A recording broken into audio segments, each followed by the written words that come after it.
യേശുവെ ആരാധന, യേശുവെ സ്തുതി, ഈശോയെ മഹത്വം.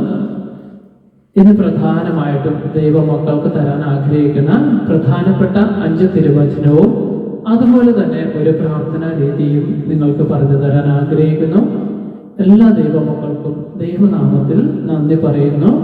ഇന്നത്തെ സന്ദേശം പ്രധാനമായിട്ടും ഭവന തടസ്സമുള്ള, ഭവനമില്ലാത്ത, ഭവനം ലഭിക്കാത്ത മക്കൾക്ക് വേണ്ടിയിട്ടുള്ള പ്രധാനപ്പെട്ട 5 വചനവും അതുപോലെ തന്നെ ഒരു പ്രാർത്ഥനാ രീതിയും, ഭവനം ലഭിക്കുവാൻ വേണ്ടിയിട്ട്. അതാണ് ടോപ്പിക്കിന്റെ പ്രധാനപ്പെട്ട സന്ദേശം. അപ്പോൾ ഒരുപാട് മക്കൾ ഇപ്പോൾ ഭവനമില്ലാത്ത, വാടക വീട്ടിലും അതുപോലെ തന്നെ ജപ്തി, അങ്ങനെ പല പ്രയാസങ്ങളോടെ ലോകത്തിലൂടെ മുന്നോട്ട് പോകുന്ന ഒരു കാലഘട്ടത്തിലാണ് നമ്മൾ ജീവിക്കുന്നത്. ഒരുപാട് മക്കൾക്ക് ഭവനമില്ലാത്ത ഒരവസ്ഥ, ഒരുപാട് മക്കൾക്ക് കടബാധ്യത മൂലം ഭവനം നഷ്ടപ്പെടുന്ന ഒരവസ്ഥ, അതുപോലെ തന്നെ ഭവനത്തിന് വേണ്ടി ഒരുപാട് വർഷങ്ങളായി ആഗ്രഹിക്കുന്ന മക്കൾ, അതുപോലെ തന്നെ വാടക വീടുകളിൽ വർഷങ്ങളായിട്ട് കഴിയുന്ന മക്കൾ, അവർക്ക് ദൈവം തമ്പുരാന്റെ വലിയൊരു വചനത്തിന്റെ അഭിഷേകത്താൽ അവരുടെ തടസ്സങ്ങൾ മാറി അവർക്ക് ഭവനത്തിലേക്ക് പ്രവേശിക്കുവാനുള്ള ഒരു കൃപ ലഭിക്കുവാൻ വേണ്ടി നമുക്ക് എല്ലാവർക്കും പ്രാർത്ഥിക്കാം. പ്രാർത്ഥിച്ചാൽ മാത്രം പോരാ, നമ്മൾ പ്രയത്നിക്കുകയും ചെയ്യണം എന്നാണ് ദൈവം നമുക്ക് തരുന്ന സന്ദേശം. യേശുവെ ആരാധന, യേശുവെ സ്തുതി, ഈശോയെ മഹത്വം. അപ്പോൾ പ്രധാനമായിട്ടും ഭവന തടസ്സമുള്ള മക്കൾക്ക് വേണ്ടിയിട്ട് നമുക്ക് വചനത്തിലേക്ക് പ്രവേശിക്കാം. വചനം സങ്കീർത്തനങ്ങൾ 127-ാം അധ്യായം 1-ാം തിരുവചനം. കർത്താവ് വീട് പണിയുന്നില്ലെങ്കിൽ പണിക്കാരുടെ അധ്വാനം വ്യർത്ഥമാണ്. കർത്താവ് നഗരം കാക്കുന്നില്ലെങ്കിൽ കാവൽക്കാർ ഉണർന്നിരിക്കുന്നതും വ്യർത്ഥം. യേശുവെ ആരാധന, യേശുവെ സ്തുതി, ഈശോയെ മഹത്വം. കാരണം സങ്കീർത്തനങ്ങൾ 127:1, കർത്താവാണ് വീട് പണിയേണ്ടത്.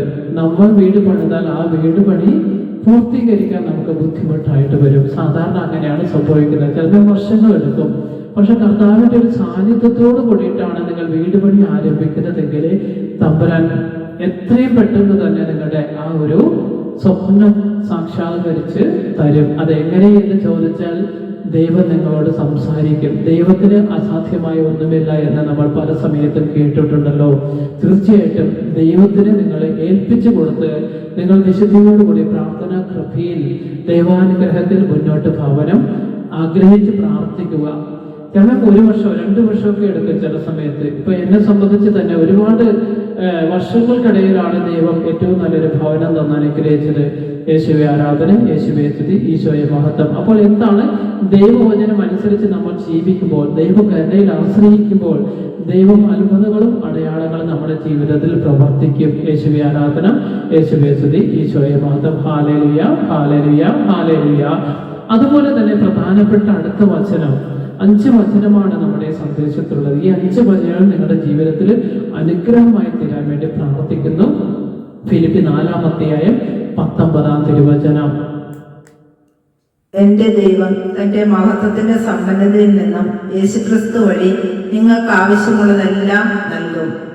അപ്പൊ വചനം നിങ്ങൾ ശ്രമിച്ച് കാണും. കാരണം ഏറ്റവും പ്രധാനപ്പെട്ട ഒരു വചനമാണിത്. നിങ്ങളുടെ ജീവിതത്തിലെ ഈ ഭവന തടസ്സമുള്ള മക്കൾ, അല്ലെങ്കിൽ സാമ്പത്തിക തടസ്സമുള്ള മക്കൾ, നിങ്ങളുടെ തടസ്സ മേഖലകൾക്ക് ദൈവം തമ്പുരാൻ തരുന്ന ഏറ്റവും വലിയൊരു ഗിഫ്റ്റാണ് ദൈവവചനം. നിങ്ങൾ ആ ദൈവവചനം വിശ്വാസത്തോടുകൂടി പ്രാർത്ഥിക്കുക. അതുപോലെ തന്നെ വിശ്വാസത്തോടുകൂടി എഴുതി പ്രാർത്ഥിക്കുക. ഫിലിപ്പി 4:19 വചനം ഇപ്രകാരം പറയുന്നു: എന്റെ ദൈവം തന്റെ മഹത്വത്തിന്റെ സമ്പന്നതയിൽ നിന്ന് യേശുക്രിസ്തുവെ നിങ്ങൾക്ക് ആവശ്യമുള്ളതിനാ നൽകും. കാരണം ദൈവമാണ് നമുക്ക് ആവശ്യമുള്ളത് തരേണ്ടവർ.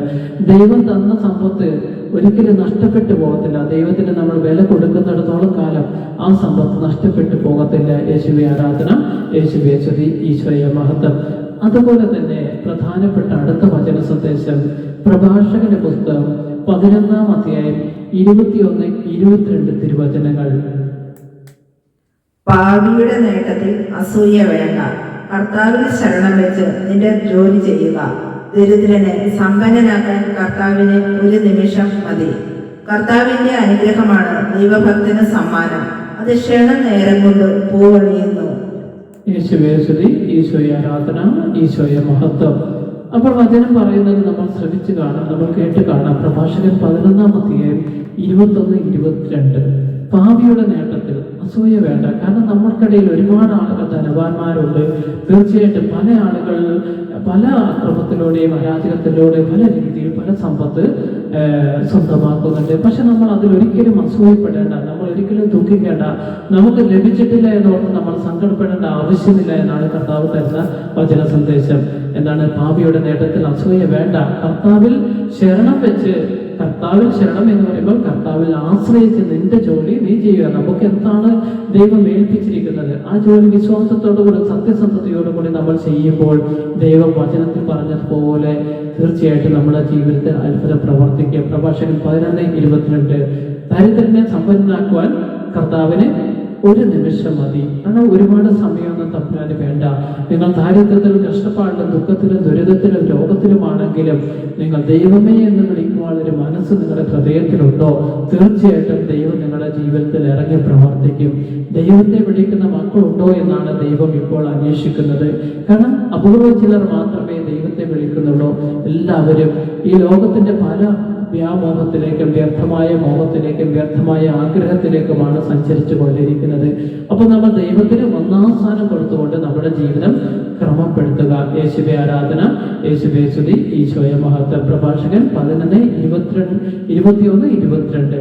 തീർച്ചയായിട്ടും ദൈവദാസന്മാർക്ക്, ദൈവമക്കൾക്ക് വേണ്ടിയിട്ട് ദൈവം തന്നിരിക്കുന്ന ഏറ്റവും പ്രധാനപ്പെട്ട ഒരു ഗിഫ്റ്റാണ് ദൈവവചനം. നിങ്ങൾ വിശ്വാസത്തോടുകൂടി ഏറ്റുചൊല്ലുക, വിശ്വാസത്തോടുകൂടി പ്രാർത്ഥിക്കുക, ദൈവവചനത്തിന് വില കൽപ്പിക്കുക. യേശുവേ ആരാധന, യേശുവേ സ്തുതി, ഈശോയെ മഹത്വം.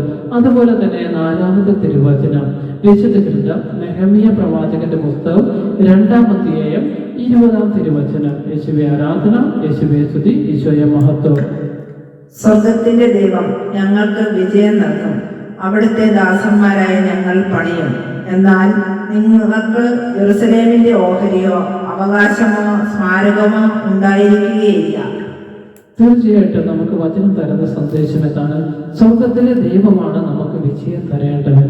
ആ സ്വർഗത്തിലെ ദൈവത്തോട് നമ്മൾ പ്രാർത്ഥിക്കുക. നെഹെമ്യ 2:20. തീർച്ചയായിട്ടും വിജയത്തിന്റെ രാജാവാണ് കർത്താവായ യേശുക്രിസ്തു. കാരണം സ്വർഗത്തിലെ ദൈവമായ തമ്പുരാൻ പരിശുദ്ധാത്മാവിലൂടെ നമ്മുടെ ജീവിതത്തിൽ നിരന്തരമായി നമ്മളെ സഹായിച്ച് മുന്നോട്ട് നമ്മളെ നയിച്ചുകൊണ്ടിരിക്കുന്നു. ഓരോ ദിവസവും പരിശുദ്ധാത്മാവിന്റെ വലിയൊരു അത്ഭുതങ്ങളും അടയാളങ്ങളുമാണ് ലോകരാജ്യങ്ങളിൽ നമ്മുടെ ജീവിതത്തിൽ, നമ്മുടെ ഭവനത്തിൽ നമുക്ക് ദർശിക്കാൻ സാധിക്കുന്നത്. ദൈവത്തിന്റെ വലിയൊരു അത്ഭുതമാണ് എല്ലാ മേഖലകളും നടന്നുകൊണ്ടിരിക്കുന്നത്. എല്ലാ നന്മയ്ക്ക് വേണ്ടിയിട്ടാണെന്ന് നമ്മൾക്ക് പറഞ്ഞ് നമ്മൾക്ക് ദൈവത്തോട് നന്ദി പറഞ്ഞുകൊണ്ട് പ്രാർത്ഥിക്കുക. അതുപോലെ തന്നെ 5-ാമത്തെ തിരുവചനം വിശുദ്ധ ഗ്രന്ഥം സഫാനിയ 3-ാം അധ്യായം 15-ാം തിരുവചനം. യേശുവേ ആരാധന, യേശുവേ സ്തുതി, ഈശോയെ മഹത്വം, മഹത്വം. നിനക്കെതിരെയുള്ള വിധി കർത്താവ് പിൻവലിച്ചിരിക്കുന്നു, നിന്റെ ശത്രുക്കളെ അവിടുന്ന് ചിതറിച്ചിരിക്കുന്നു. തീർച്ചയായിട്ടും നമ്മളോട് ദൈവം സംസാരിക്കുന്നത് നമ്മൾ ദൈവവചനത്തിൽ നിന്ന് മാറി നിൽക്കുന്ന, ദൈവത്തിന്റെ വചനത്തിന് വില കൊടുക്കാതെ ജീവിക്കുന്ന മക്കൾ തകർച്ചയിലും പ്രയാസത്തിലൂടെയാണ് സഞ്ചരിച്ചു കൊണ്ടിരിക്കുന്നത്. അപ്പോൾ തമ്പുരാൻ പറയുന്നു, നിങ്ങൾ എൻ്റെ വഴിയിലൂടെ സഞ്ചരിക്കുന്നു എങ്കിൽ നിങ്ങളുടെ എല്ലാ അന്ധകാരങ്ങളും എല്ലാ രോഗപീഠകളും എല്ലാ അശുദ്ധിയും എല്ലാ തടസ്സങ്ങളും മാറ്റി അതിനെ പിൻവലിച്ചിരിക്കുന്നു. ദൈവത്തിന്റെ സന്നിധിയിൽ നിന്നും ആ അശുദ്ധിയെയും അന്ധകാര പീഡകളെയും തടസ്സങ്ങളെയും ദൈവത്തിന് നീക്കാൻ സാധിക്കുമെന്നാണ് ദൈവവചനം നമുക്ക് തരുന്ന പ്രധാന സന്ദേശം. എല്ലാ നമ്മുടെ പീഡകളെയും മാറ്റുവാൻ ദൈവത്തിന് സാധിക്കും. നെഹെമ്യ 3:15 നമ്മുടെ ജീവിതത്തിലേക്ക് ആ വചനം നിങ്ങൾ കൊണ്ടുവരിക. നിങ്ങൾ ദൈവത്തെ ആരാധിക്കുക, ദൈവത്തെ സ്തുതിക്കുക, ദൈവത്തെ മഹത്വപ്പെടുത്തുക. അതുപോലെ തന്നെ നമുക്ക് കിട്ടുന്ന ഓരോ അനുഗ്രഹങ്ങൾക്കും ദൈവത്തോട് നന്ദി പറഞ്ഞുകൊണ്ട് ദൈവത്തെ മഹത്വപ്പെടുത്തിക്കൊണ്ട് നമ്മൾ യാത്ര ചെയ്യുമ്പോൾ ദൈവാനുഗ്രഹം നമ്മുടെ ഭവനത്തിലേക്കും കുഞ്ഞുങ്ങളിലേക്കും കുടുംബത്തിലേക്കും ലഭിക്കും. അപ്പോൾ ഭവന തടസ്സമുള്ള മക്കൾ ഈ 5 വചനവും നിങ്ങളുടെ ഹൃദയത്തിലേക്കും ജീവിതത്തിലേക്കും ശക്തമായി കൊണ്ടുവരികയും നിങ്ങൾ ധ്യാനിക്കുക, നിരന്തരമായി ധ്യാനിക്കുക. ഒരു ദിവസം കിട്ടിയിട്ടില്ല എന്ന് ഓർത്ത് നിങ്ങൾ വ്യാകുലപ്പെടരുത്. 2-ാം ദിവസമുണ്ട്, 3-ാം ദിവസമുണ്ട്, 4-ാം ദിവസമുണ്ട്. അങ്ങനെ ഓരോ ദിവസവും നിങ്ങൾ വില കൊടുക്കുക. കാരണം വിശുദ്ധ ഗ്രന്ഥത്തിൽ നിങ്ങൾക്കറിയാം, പ്രവാചകന്മാർ പോലും പ്രാർത്ഥനകൾ നിരന്തരമായി ചെയ്തതിനു ശേഷമാണ് അത്ഭുതങ്ങളും അടയാളങ്ങളും തമ്പുരാൻ പ്രകടിപ്പിച്ചത്. കാരണം നിരന്തരമായി വിശുദ്ധ ഗ്രന്ഥം നിങ്ങൾക്കറിയാം, പ്രവാചകനായ ഏലിയ പ്രവാചകൻ ആ പ്രവാചകന്റെ ജീവിതത്തിൽ തടസ്സങ്ങൾ വരുമ്പോൾ പ്രവാചകൻ ദൈവത്തോട് പ്രാർത്ഥിച്ചു, നിരന്തരമായി പ്രാർത്ഥിച്ചു എന്നാണ് പറയുന്നത്. അവിടെ ദൈവം അത്ഭുതങ്ങളും അടയാളങ്ങളും സൃഷ്ടിച്ചു. തീർച്ചയായിട്ടും ദൈവം നമ്മുടെ ജീവിതത്തിലേക്ക് അത്ഭുതങ്ങളും അടയാളങ്ങളും സൃഷ്ടിക്കുമെന്ന് ബ്രദർ ദൈവനാമത്തിൽ ഉറപ്പ് പറയുന്നു. ദൈവവചനം വിശ്വസിക്കുക, ദൈവവചനം ആരാധിക്കുക, ദൈവവചനത്തിന് പ്രാധാന്യം കൊടുക്കുക, വിശുദ്ധ ഗ്രന്ഥം വായിക്കുക. അതുപോലെ തന്നെ പ്രധാനപ്പെട്ട ഒരു പ്രാർത്ഥനയും കൂടി നിങ്ങൾക്ക് പറഞ്ഞു തരാൻ ആഗ്രഹിക്കുന്ന, നിങ്ങളുടെ ഭവന മേഖലകൾ തമ്പുരാൻ കർത്താവ് ഇറങ്ങി പ്രവർത്തിച്ച് നിങ്ങളുടെ ആ സ്വപ്നം ദൈവം സാക്ഷാത്കരിക്കാൻ വേണ്ടി പ്രാർത്ഥിക്കുന്ന നിങ്ങളുടെ ഓരോരുത്തരുടെയും ജീവിതത്തിലേക്ക് ഭവന തടസ്സങ്ങൾ മാറി ഭവനം എല്ലാ ഐശ്വര്യവും സമ്പത്തും സമൃദ്ധിയും നിങ്ങൾക്ക് നിങ്ങളുടെ കുടുംബത്തിൽ ലഭിക്കാൻ വേണ്ടി പ്രാർത്ഥിക്കുന്നു. നിങ്ങൾ എനിക്ക് വേണ്ടി പ്രാർത്ഥിക്കുക. നിങ്ങൾക്ക് എല്ലാവർക്കും വേണ്ടിയിട്ട് ഞാൻ പ്രാർത്ഥിക്കുന്നതായിരിക്കും. ദൈവം നിങ്ങൾ എല്ലാവരെയും അനുഗ്രഹിക്കട്ടെ. പറ്റുമെങ്കിൽ നിങ്ങൾ ഈ ശുശ്രൂഷ കണ്ട് അതിൽ എന്തെങ്കിലും നല്ല ദൈവമായ കർത്താവിനെ സ്തുതിക്കുന്ന, ആരാധിക്കുന്ന മെസ്സേജുകളൊക്കെ കമന്റ് ബോക്സിൽ നിങ്ങൾക്ക് ആഡ് ചെയ്യാവുന്നതാണ്. കാരണം ബ്രദർ നിങ്ങൾക്ക് നന്മയ്ക്ക് വേണ്ടിയിട്ടാണ്, നിങ്ങൾക്ക് ഐശ്വര്യത്തിനും ശ്രേയസ്സിനും വേണ്ടിയിട്ടാണ് ഈ ശുശ്രൂഷ ചെയ്യാൻ ആഗ്രഹിക്കുന്നത്. അത് ഒരുപാട് മക്കൾക്ക് അനുഗ്രഹമായി തീരാൻ വേണ്ടി ഞാൻ പ്രാർത്ഥിക്കുന്നു. നമുക്ക് ആരോടും ഒരു പരാതിയോ പരിഭവമോ ഒരു പിണക്കമോ ഒരു വിദ്വേഷങ്ങളോ ഒന്നുമില്ല. എല്ലാവർക്കും ദൈവത്തിന്റെ മക്കളായി ജീവിക്കാൻ ദൈവം അവസരം കൊടുക്കാൻ വേണ്ടി പ്രാർത്ഥിക്കുന്നു. പ്രാർത്ഥന നമ്മളെല്ലാവരും ഒരു 3 സ്വർഗ്ഗസ്ഥനായ പിതാവെ ചൊല്ലി ഈ ഒരു വചനത്തോട് ചേർത്ത് വെച്ച് നമുക്ക് പ്രാർത്ഥിക്കാം. പറ്റുമെങ്കിൽ ബ്രദർ പ്രാർത്ഥിക്കുമ്പോൾ ആ സമയത്ത് നിങ്ങളും പ്രാർത്ഥിക്കാൻ ശ്രമിക്കുക. യേശുവേ ആരാധന, യേശുവേ സ്തുതി, ഈശോയെ മഹത്വം. സ്വർഗ്ഗസ്ഥനായ ഞങ്ങളുടെ പിതാവേ, അങ്ങയുടെ നാമം പൂജിതമാണമേ, അങ്ങയുടെ രാജ്യം വരണമേ, അങ്ങയുടെ തിരുമനസ് സ്വർഗത്തിലെ പോലെ ഭൂമിയിലുമാണമേ.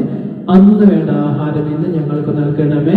ഞങ്ങളുടെ കടക്കാരോട് ഞങ്ങൾ ക്ഷമിച്ചിരിക്കുന്ന പോലെ ഞങ്ങളുടെ കടങ്ങളും പാപങ്ങളും ഞങ്ങളോട് ക്ഷമിക്കണമേ. ഞങ്ങളെ പ്രലോഭനത്തിൽ ഉൾപ്പെടുത്താൻ തിന്മയിൽ രക്ഷിക്കണമേ. ആമേ. സ്വർഗ്ഗസ്ഥനായ ഞങ്ങളുടെ പിതാവേ, അങ്ങയുടെ നാമം പൂജിതമാണമേ, അങ്ങയുടെ രാജ്യം വരണമേ, അങ്ങയുടെ തിരുമനസ് സ്വർഗത്തിലെ പോലെ ഭൂമിയിലുമാണമേ. അന്നു വേണ്ട ആഹാരം ഇന്ന് ഞങ്ങൾക്ക് നൽകണമേ. ഞങ്ങളുടെ കടക്കാരോട് ഞങ്ങൾ ക്ഷമിച്ചിരിക്കുന്ന പോലെ ഞങ്ങളുടെ കടങ്ങളും പാപങ്ങളും ഞങ്ങളോട് ക്ഷമിക്കണമേ. ഞങ്ങളെ പ്രലോഭനത്തിൽ ഉൾപ്പെടുത്തി തിന്മയിൽ രക്ഷിക്കണമേ. ആമേ. സ്വർഗ്ഗസ്ഥനായ ഞങ്ങളുടെ പിതാവേ, അങ്ങയുടെ നാമം പൂജിതമാണമേ, അങ്ങയുടെ രാജ്യം വരണമേ, അങ്ങയുടെ തിരുമനസ് സ്വർഗത്തിലെ പോലെ ഭൂമിയിലുമാണമേ. അന്നു വേണ്ട ആഹാരം ഇന്ന് ഞങ്ങൾക്ക് നൽകണമേ. ഞങ്ങളുടെ കടക്കാരോട് ഞങ്ങൾ ക്ഷമിച്ചിരിക്കുന്ന പോലെ ഞങ്ങളുടെ കടങ്ങളും പാപങ്ങളും ഞങ്ങളോട് ക്ഷമിക്കണമേ. ഞങ്ങൾ പ്രലോഭനത്തിൽ ഉൾപ്പെടുത്തി തിന്മയിൽ രക്ഷിക്കണമേ. ആമേൻ. യേശുവേ ആരാധന, യേശുവേ സ്തുതി, ഈശോയെ മഹത്വം. ദൈവനാമത്തിന് മഹത്വം ഉണ്ടായിരിക്കട്ടെ.